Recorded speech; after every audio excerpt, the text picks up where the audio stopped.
Thank you so much for joining me today. I'm really excited that you were able to take this time to interview with me for the Climate Initiative. How are you doing? I'm good, Molly. How are you? Thanks for having me today. Super excited to be here to share space and excited to talk about climate and the future of our planet. Awesome, awesome.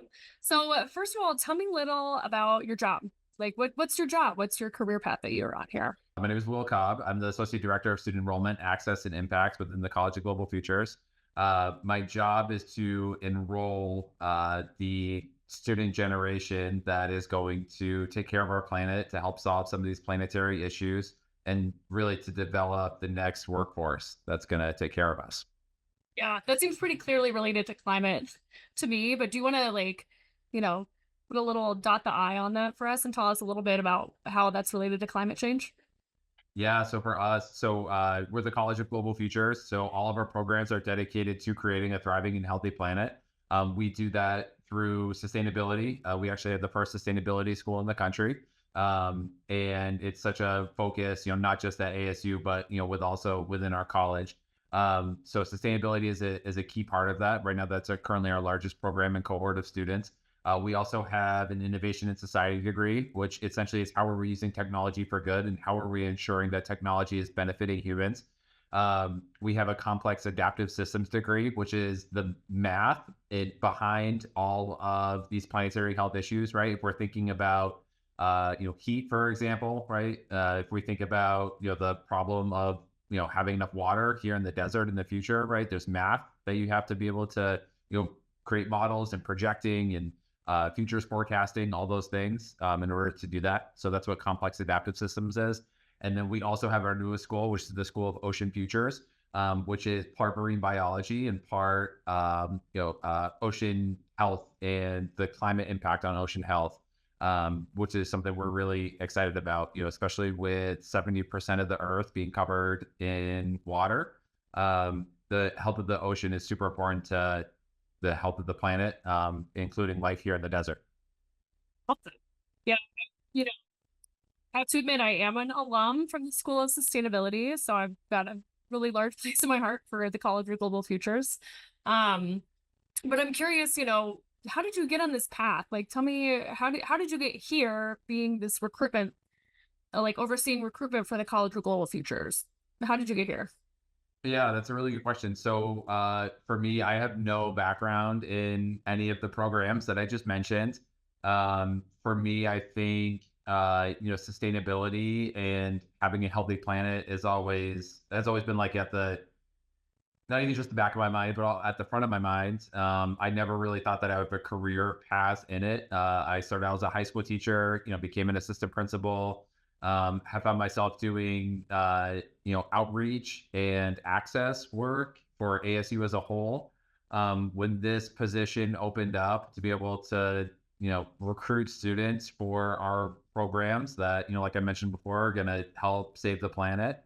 It was an opportunity I jumped at. And, it's been a learning curve, I would say, catching up on, just even like speaking the language in terms of, sustainability and, creating a healthy planet. And, but for us, I think, I've learned a lot. And a big challenge, I would say that, we all have is how do we portray this to high school students? Um, like how are we creating these how are we explaining what it is that we're doing? How are we explaining these issues in a digestible way for high school students to understand, to want to take on these challenges and really find some solutions?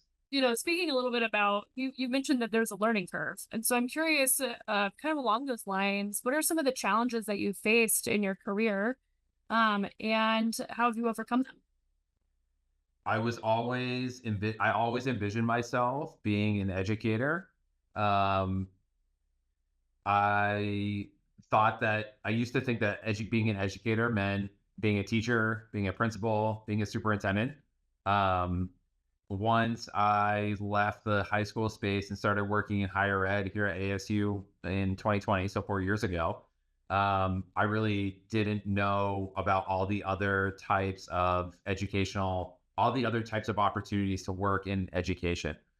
So I really had a complete mindset and shift um, from my entire life, like I thought I wanted to do one thing, and then turns out that I wanted to try something else and try something new. I always knew that I loved helping people. I know that I love helping students, so that was kind of like my guiding light. Um, and now I just kind of see myself as helping people, helping students, and helping the planet with training this future generation of students.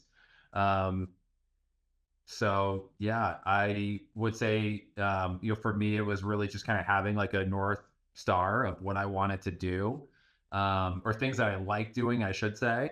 And then it's just been kind of one decision at a time that's led me here, in this roundabout path. So if, working in the climate field and working in, you know, really looking at some of the problems and issues that there are that face our planet, we kind of um be kind of sad. So I'm just curious, like, what gives you hope? What gives you hope for the future? Yeah, that's a great question. It's something we talk about a lot on our recruitment enrollment team. It's something that we see a lot of climate anxiety in the students that we talk to when we're out, in the communities recruiting and telling students about our programs. Climate anxiety is totally real. And we were just having a conversation a few minutes ago in our weekly team meeting about, how do you balance like um, all the, you know, climate anxiety that students have while saying like, become major in our programs, right? And, create some positive change. Like, I think there's like a healthy balance between like, encouraging students to not worry too much, right? Because you don't want them to be paralyzed. But at the same time, telling them that there are options, there are solutions that we're working on and like, coming to join us to be an active part of that solution making. So I would say two things. Number one, what we know about the climate and we know about the earth and everything that's happening, conversations that I've had with experts in the field, we know the issues. In a lot of cases, most cases, we actually have the technology developed to be able to address those issues. And, we know the changes that need to happen. We have the technology in order to create those changes. For whatever reason, like we're not doing it. So to me, I think kind of coming into this when I, had my own climate anxiety myself, if we think about like the planet is heating up, right? Like there's, I guess I thought that there was like nothing we can do to stop it, right? Like this is something that's going to happen anyways, when that's really not the case. Like we know we have even the technologies to be able to do this, to be able to kind of reverse the planet heating up. It's just whether or not like we're going to do it. So I would say that that gives me hope, and also that, it to me is like scary at the same time. Um, so another reason that gives me hope is that I feel like the younger generation is so in tune as to, they see the climate challenge as, a real thing. They want to take action. They want to create these solutions. They want to be, part of like the problem solving generation, I think. Um, I just see so many students that have hope and, they want to make a difference. I think more so than even my generation. And that's honestly something that gives me more hope as we look towards the future. So it's like the generation and then the fact that we already know and have access to the technologies in order to create a positive change. That's super cool. Is there anything else you'd like to add before we close up here? Yeah. I would say just I view the work that we're doing as so important, even though yeah, the work that we're doing is so important, recruiting the students and training them. I'm really excited to, get to work. We have so many incoming students this current year, and we've gotten to meet with a lot of them, speak with a lot of them. They're super passionate, they're super excited. And I'm just really looking forward to kind of see how they grow and yeah, how they grow and the positive change that they make. So yeah, to me, like that's really exciting to be able to kind of see that process. It's amazing. Well, thank you so much for taking the time to talk with me today. And yeah, thank you. Cool. Thanks.